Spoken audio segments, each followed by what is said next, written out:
Now at 6 o'clock, reaction to the U.S. missile strikes on Iran nuclear sites over the weekend. I think the bottom line is people really do not want war. They want peace.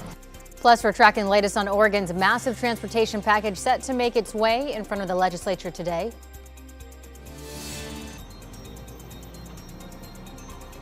For decades, Oregon has been disinvesting in our roads, and we can see it in the comparison with what other states have been paying. And later this hour, communities gathering to celebrate Juneteenth while also honoring the history of the holiday.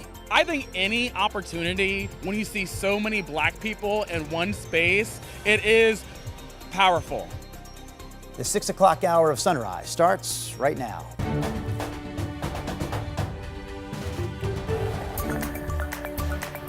Good morning, and thank you for joining us on your Monday. I'm China Green. And I'm Drew Carney. Shall we get to Rod Hill right now? Let's do it. I think we shall. There he Let's do is, it. Rodney Hill, 6 o'clock hour. What do you got for us? Hey, good morning. Really nice day coming up. You know, summer began Friday evening. It was first full day Saturday. It rained all day, right? It was only 57 degrees. Yesterday we made it to 70. Today's going to be the first day where you're in shorts and you're outside and it's a warm summer-like afternoon. We have the rising sun and it looks hazy. I want to let you know there's no wildfire smoke of note. In fact, the rains over the weekend really put the fires out is a bit of an exaggeration, but certainly everything we're looking is fully contained. It's a light wind flow, and I think that's the reason for the haziness in some spots. Here's a look out west from the Reserve Vineyards Golf Club in Aloha. This will be a partly to mostly sunny day moving forward. We're 53 right now, 67 at noon, and there's a high temperature of 81 for you at 5 o'clock. Again, not much wind today. That's your forecast. Thank you, Rod. Time now is 6:01 on your Monday. Taking a look at I-84. Headed westbound at 67th, there's a truck pulled over on the right shoulder. It's been there for quite some time now. It's causing some slowing, so keep that in mind when you're headed that way. According to NBC News, Iran has vowed to respond to the U.S. military, striking 3 of its nuclear sites over the weekend. And that has led the U.S. State Department to issue its first worldwide caution in more than a year, urging Americans to exercise increased caution when they're traveling abroad. Meanwhile, President Donald Trump says the U.S. will counter any retaliation from Iran with even greater force. NBC's Alice Barr brings us the latest from Washington, D.C. This morning, amid the fallout over U.S. airstrikes on 3 Iranian nuclear sites, key questions remain, including the extent of the damage. The strikes were a spectacular military success. Iran's key nuclear enrichment facilities have been completely and totally obliterated. Pentagon officials say it's too soon to know for sure. B-2 bombers are back home at their Missouri base as we get a first look at the Iranian targets struck, before and after images showing the massive impact on one of the nuclear facilities. And the looming question, how will Iran respond? President Trump promising far greater force if Iran does retaliate. Vice President Vance framing the U.S. strikes as a limited move aimed at pushing Iran toward peace. We're not at war with Iran, we're at war with Iran's nuclear program. While President Trump posted, quote, "If the current Iranian regime is unable to make Iran great again, why wouldn't there be a regime change?" That's a shift from his administration's messaging so far. This mission was not and has not been about regime change. And could add to concerns for many Republicans, uneasy with another prolonged U.S. Middle East entanglement.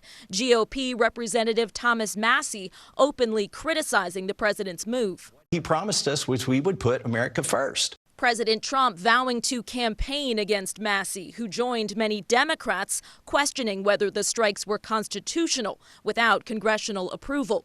Now, as anti-war protests break out across the U.S., huge billboards in Israel thanking President Trump. In Washington, Alice Barr, NBC News. And locally, there were several protests against U.S. strikes on Iran. Meanwhile, Oregon lawmakers are split on the strikes. Sunrise reporter Thomas Schultz, you see him right there. He's live along the waterfront in downtown Portland with more on this. Thomas? Hey, good morning, guys. And yeah, there were protests all throughout the Portland metro area in Portland, Hillsborough, and Beaverton over the weekend. Many protesting concerned that these strikes on Iran will escalate tensions in the Middle East. I believe the majority of Americans do not want a war with Iran and want our tax dollars to improve the lives of Americans here. I think the bottom line is people really do not want war. They want peace. And that's something that Oregon Democratic Senator Jeff Merkley reiterated, saying that while Iran had 1,000 pounds of enriched uranium, it was not enriched to the degree needed to build nuclear weapons. Merkley serves on the Senate Foreign Relations Committee and is concerned this conflict could drag out after the recent strikes. Israel had already said that it had done so much damage that it had set back the program in Iran for 2 to 3 years. So there was no urgency to act. Now across the aisle, President Trump says his decision to bomb the nuclear facilities will lead to the end of conflict or even more dire days ahead for Iran. Iran, the bully of the Middle East, must now make peace. If they do not, future attacks will be far greater and a lot easier.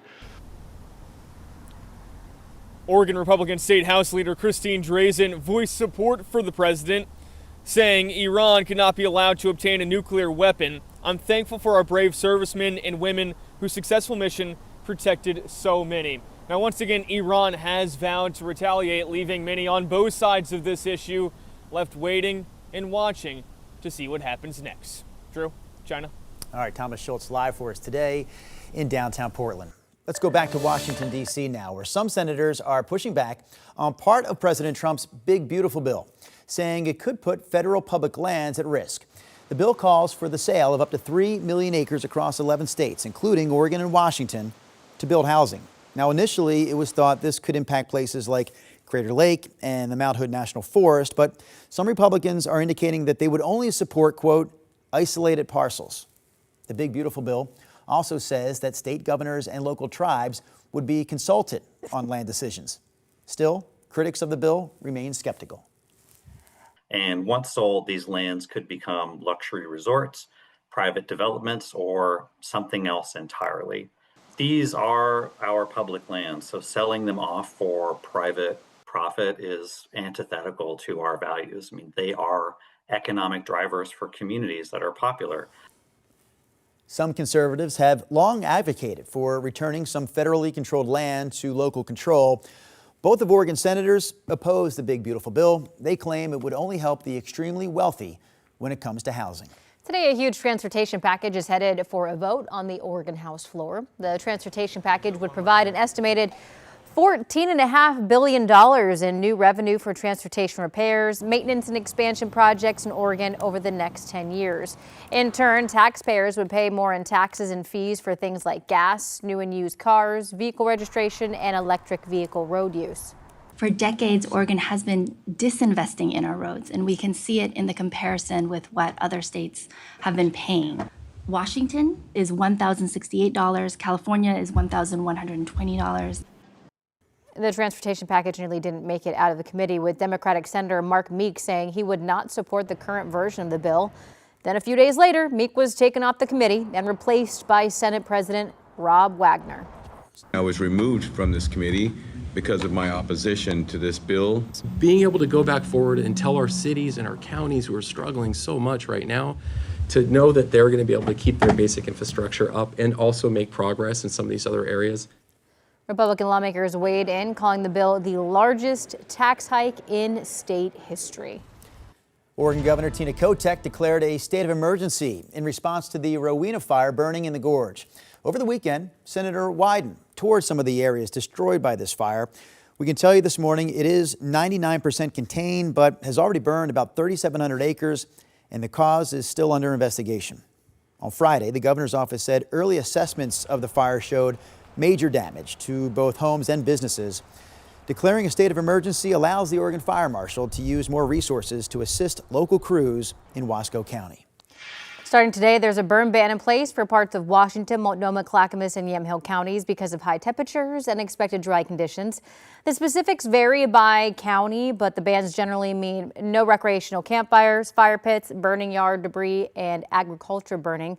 You can still use barbecues, smokers, or similar outdoor cooking appliances, but if you're using charcoal to cook, make sure those ashes are properly disposed of in a metal container, and make sure cigarettes, cigars, and other smoking objects are put out before you throw them away.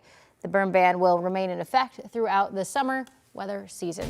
Headed over to Rod Hill, got some good rain over the weekend, but it could be some time before we see that again.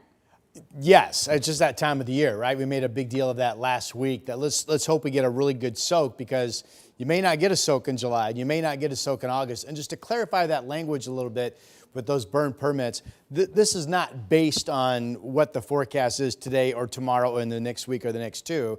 It's just that time of the year where those burn bans go out as kind of a preemptive safety measure, if that makes sense. Now, on Friday and Saturday, this is what PDX did. Portland was actually one of the wettest spots because it was one of the meccas of downpour and thunderstorm activity that we had on Friday, if you remember, in the afternoon into early evening. 1.74 inches all total over the 2 days, Friday and Saturday. And actually, the rain totals on Saturday, I think it was 89/107 inch. That was a record for the date. So normally the entire month of June gets 1.63. We did that in a couple days, so that's great. And by the way, with the steady rain, Saturday's high was only 57 on the 21st of June. That is the new record for the coldest high temperature on the 21st day of June. What a start to summer, right? All right, today it's going to be really nice out there. We're kind of partly to mostly clear out there across the area right now. Our state capitol down in Salem live for you. 50 degrees is the temperature.